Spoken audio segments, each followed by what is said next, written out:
In Norwich, Ajitesh gets a hands-on lesson on what it feels like to be a customer in distress. Tesh, where are you? You have a great cracking this off. Go on, son! Do you have a car in India? No, I don't. You don't? So you've never actually had to change a tyre? No, actually, no. This is the elaborate exercise the company performs to encourage the advisors to sell more of their lucrative rescue policies. Imagine having children with you. People die on the side of the roads changing tyres. Yeah, because they're there in the fog, traffic going past, can easily just whip you off the side of the road. How much happier are you going to be seeing that coming towards you, though?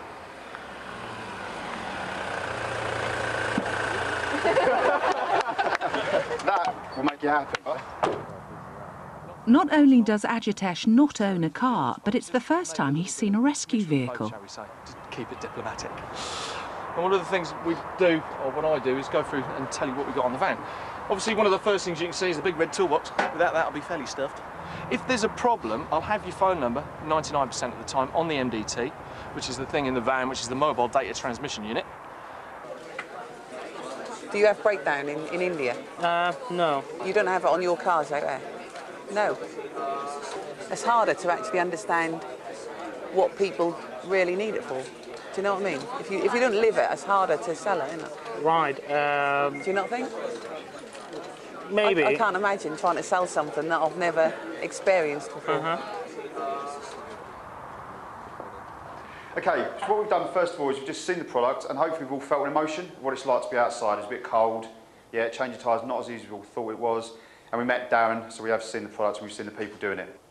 What's the most everyone else will just quickly sell? It's time to compare rescue sales figures. So do these fancy hands-on lessons pay off? I had on 36 before. 36? Oh, that's good. 20, 25.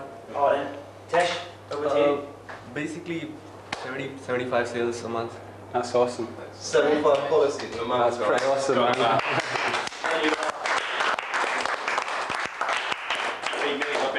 You can have my job at that rate. I was very proud, actually, you know, being an Indian, coming here and, you know, getting recognized as, you know, highest, making highest sales in rescue. It makes me proud. But at the same time, I mean, these guys are multi-skilled and they are into a lot of products. We are just selling motor and rescue. These guys are selling travel insurance and things like that. So I think when you take that into consideration, then you know, it's no big deal. In Bangalore, it's now 2 a.m. and calls from British customers are coming in thick and fast. You must have held your licence, including provisional licence, over 20 years, Mr. Brown, as yet? Yeah, OK. I can't remember how long ago it was. It must be over 50 years anyway, since I passed my driving test. Linda's keen to hear some Indian sales spiel. If you could have your surname, I'm looking forward to help you today. Yeah. What's your surname? Hussain. Okay, like Nasser Hussain, the former English captain. Yeah. Yeah. And what would be your first name? Shakur, S-H-A-K-R-R. Okay, like Shakur Rana, the former Pakistani umpire. Yeah. You have a name which is related to a couple of famous celebrities. Not everyone is lucky to be like that. Right. Chris, quite obviously, has got so much confidence that he could see that the customer's obviously a little bit open to a bit of a joke. You actually can build rapport on just having a bit of a laugh. And he did. He did that with that customer really well. You're obviously a good seller, aren't you? You do well. Have you won any? Have you won any of the prizes? I won a travel bag, Nike travel bag. Right. Would you like to win the washing machine? Of course I am. Really? Have you got a washing machine at home? Right now, no. Looking forward to get one. Have you got any tracking device, Mr. Brown, on your car? Tracking device. Tracking if your car is lost, to find the car from a satellite navigator? Oh, no. While the Indian advisors are busy on calls, it's only 9 p.m. in Norwich, and the lads are out to show Ajitesh what they get up to in the evenings. There's 24 cans of lager at stake, and 3 teams from Norwich Union to battle it out. Contain your excitement, please. Question number 1, nice easy one to start. One for all you computer buffs. What do the letters RAM stand for? Did you hear that? Random access memory. At which sport do England and Scotland compete for the Calcutta Cup? Is it curling? Question number 8. In which year did India gain independence? Anyone want to?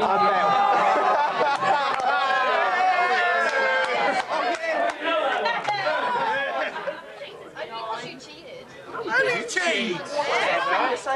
He doesn't know what the questions are, but he's got the answers on his arm. It couldn't have been that she actually hung up on you, and I'm really sorry if one of them did hang up, but let's see how we can sort it out. Glynis was absolutely amazing. Don't worry, we'll get this sorted out now. Now, this card, the X and the... Instead of harping on about the mistake, she moved forward and she took the customer with her. Does it not sound good? Yeah, that's brilliant. It is, yeah. Would you like me to coach you now for breakdance service? We normally recommend you have one. You never know these days when you turn actually unlucky. She can communicate really, really effective for me, and the way she helped that lady out, fantastic. You can come and work in Norwich if you want. Oh, that's splendid. Tell me, where did you get your accent from? It's actually very funny, okay? If someone talks to me in a kind of accent, I tend to reply in an accent. The first thing they ask me, you've got a Welsh name, but how come you sound Irish or Scottish? They think most of the time I sound Irish or Scottish. They say, no, I'm neither Welsh nor Scottish nor Irish, I'm an Indian. It's like, oh, you're an Indian? I'm like, yeah, I'm an Indian. So they ask, whereabouts in the UK are you? So I was like, no, I'm in India. Really? With which company are you insured at the moment? I'm not going to tell you. Everyone comes in, sits down, gets on the phone and does the job. They're not interested in talking to the person next door, and when they get at their desk they are completely focused on what they're doing, which is a really, really good thing, and something that actually is perhaps there's more focus on the customer than what we perhaps do back in my call centre. Question number 4. At which sport do England and Scotland compete for the Calcutta Cup? It's rugby union. Oh! Harsh. Rugby union. Rugby, go on. Yeah! Now in 11th place with 26 points, we have Stephen Hawking's wheelchair.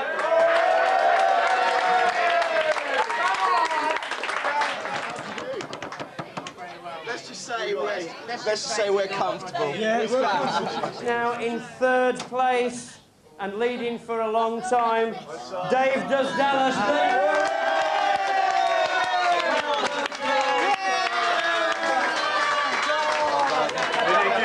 We did good. 3rd place. We didn't cheat.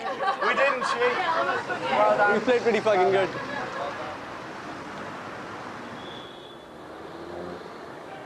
In Bangalore, families have been invited in for a Parents' Day, an idea that would make most UK workers break out in a cold sweat of school days déjà vu. And if there are any doubts that working in a call centre is a good career move for graduates, now's the time for management to pull out their full sales patter. This is where my team sits, Tata, and I have some of them on breaks. And this is Deepak, my top sales guy. This is my granddad. I mean, we're the #1 in the UK. Definitely. Basically, we want to show them how important each one person working here in this place is. But it's just to tell them that it's not just a call center. It's one big family here. You can listen to the next call. This is what I do all day long. This is my job. I was interested in seeing how she's working, because when she comes back home, she says, my head is paining, Mama. I said, can I rub it